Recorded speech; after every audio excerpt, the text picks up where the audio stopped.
صدر صاحبہ لجنہ کراچی نے ہمیں ناصرات کی طرف سے ای میل کے ذریعے بھجوائے ہیں۔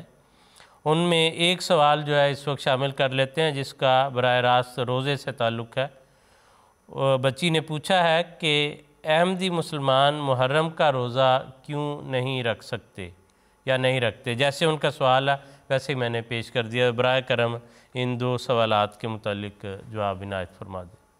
ایسی کوئی بات نہیں ہے، محرم کا روزہ فرض نہیں ہے، لیکن اگر کوئی نفلی طور پہ رکھنا چاہتا ہے تو کوئی حرج کی بات نہیں۔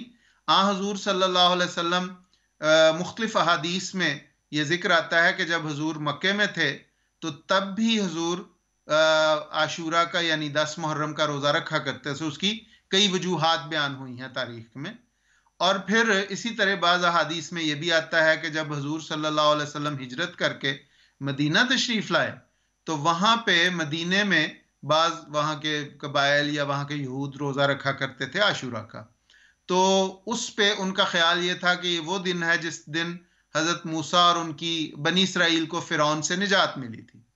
تو حضور صلی اللہ علیہ وسلم نے فرمایا کہ ہم حضرت موسیٰ سے ان لوگوں سے زیادہ قریبی تعلق رکھتے ہیں، اس لیے ہم بھی یہ روزہ رکھیں گے، اور غالباً پہلا سال حضور نے وہ روزہ رکھا۔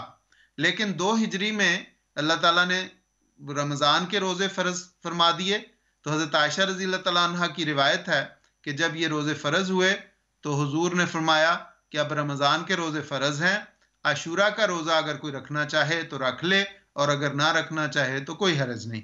گویا وہ ایک نفلی روزہ ہے، تو اگر کوئی رکھنا چاہے تو رکھ لے، اگر نہ رکھنا چاہے تو نہ رکھے۔